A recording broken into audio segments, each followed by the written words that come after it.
ఒకడేమో వీడియో కాల్లో జిప్పు తీస్తాడు, ఇంకొకడేమో అరగంట చాలు వచ్చేయంటాడు, మరొకడేమో అన్నీ చేస్తుందా సుకన్య అంటూ ఆరా తీస్తాడు.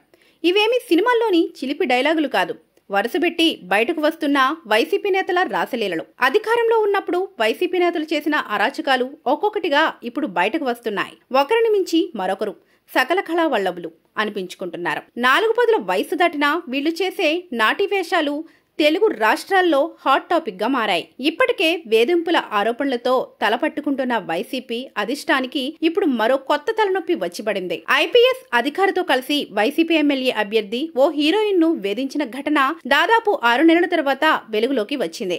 ఏపీలో తమ ప్రభుత్వం అధికారంలో ఉన్న సమయంలో ఈ విషయాన్ని బయటికి రానియకుండా వైసీపీ అగ్ర నాయకత్వం అణచివేసింది. కానీ రాష్ట్రంలో ప్రభుత్వం మారితే చాలా మంది తలరాతులు మారిపోతాయి. అలాగే ఈ వ్యవహారం కూడా ఇప్పుడు వెలుగులో వచ్చింది. కృష్ణా జిల్లా వైసీపీకి చెందిన కుక్కల నాగేశ్వరరావు కొడుకు కుక్కల విద్యాసాగర్ రావు చేసిన బాగోతం ఇది. 2014లో పెనంలూరు నుంచి వైసీపీ అభ్యర్థిగా పోటీ చేసిన విద్యాసాగర్ ఆ ఎన్నికల్లో ఓడిపోయాడు. ఆ ఎన్నికల తర్వాత హైదరాబాద్ లో ఓ పెళ్లికి వెళ్లాడు విద్యాసాగర్. అక్కడే ముంబైకి చెందిన ఓ నటితో విద్యాసాగర్ కు పరిచయం ఏర్పడింది. ఓ కామన్ ఫ్రెండ్ ద్వారా స్నేహితులుగా మారిన ఈ ఇద్దరు కొన్ని రోజులకు మంచి ఫ్రెండ్స్ అయ్యారు. కొన్నాళ్లకే వీళ్ల పరిచయం ప్రేమగా కూడా మారింది. పెళ్లి చేసుకుంటానని చెప్పి నటిని అన్ని విధాలా వాడుకున్నాడు విద్యాసాగర్. సాగర్ మాటలు నమ్మిన నటి అమాయకంగా అన్ని అర్పించేసింది. చాలా కాలం వీళ్ల వ్యవహారం బాగానే కొనసాగింది. కానీ కొంతకాలానికి ఆ యాక్టర్ తనను పెళ్లి చేసుకోవాలంటూ విద్యాసాగర్ మీద ఒత్తిడి తెచ్చింది. కానీ అప్పటికే మంచి క్లారిటీతో ఉన్న విద్యాసాగర్ ఆమెను వదిలించుకోవాలి అని అనుకున్నాడు. కానీ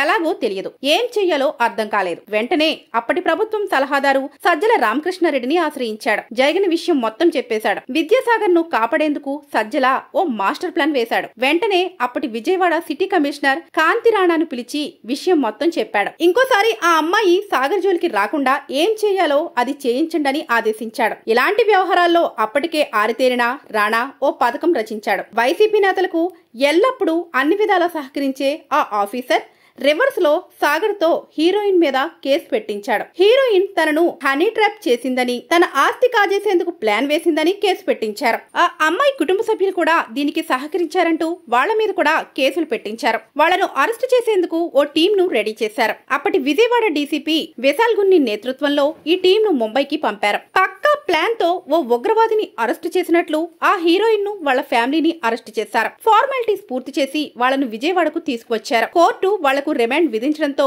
కొన్ని రోజులు వాళ్లు జైల్లోనే ఉన్నారు. బెయిల్ మీద బయటకు వచ్చిన తర్వాత హీరోయిన్ ను వాళ్ల కుటుంబాన్ని విద్యాసాగర్ మనుషులు బెదిరించారు. గెస్ట్ హౌస్ లో బంధించి ఈ విషయాన్ని ఇక్కడితో వదిలేయాలని, లేదంటే చంపేస్తామంటూ భయపెట్టారు. ప్రభుత్వం వాళ్ల అండర్లో ఉంది అన్న విషయాన్ని గ్రహించిన హీరోయిన్ మారు మాట్లాడకుండా కుటుంబాన్ని తీసుకుని ముంబైకి వెళ్లిపోయింది. కానీ ఈ విషయం మాత్రం బయటకు రాలేదు. వైసీపీ ప్రభుత్వం కావడంతో వ్యవహారం లీక్ అవ్వకుండా ఎక్కడికక్కడ మేనేజ్ చేసింది వైసీపీ అగ్రనాయకత్వం. కానీ ప్రభుత్వం మారడంతో సజ్జల సహకారంతో విద్యాసాగర్ చేసిన ఈ అరాచకం ఇప్పుడు బయటకు వచ్చింది. అయితే ఇదే కేసులో మరో టాక్ కూడా ఉంది. ప్రముఖ వ్యాపారవేత్త జిందాల్ తనను రేప్ చేశాడంటూ ఇదే హీరోయిన్ కొంతకాలం క్రితం ముంబైలో పోలీస్ కంప్లైంట్ ఇచ్చింది. విషయం బయటకు వస్తే తన పరువు పోతుంది అనుకున్న జిందాల్ తనకు సన్నిహితంగా ఉండే జగన్ కు విషయం మొత్తం చెప్పాడు. జగన్ ఆదేశంతో సజ్జల విద్యాసాగర్ ను ముందు పెట్టి ఈ వ్యవహారం మొత్తం నడిపించాడు అనే టాక్ ఉంది. చిన్న ఫ్రాడ్ కేసులో ఇద్దరు ఐపీఎస్ అధికారులు స్పెషల్ ఫ్లైట్ లో ముంబై వెళ్లి అరెస్ట్ చేశారంటే అది ముఖ్యమంత్రి సహకారం ఆదేశం లేకుండా జరిగే పని కాదు అనేది చాలా మంచి వాదన.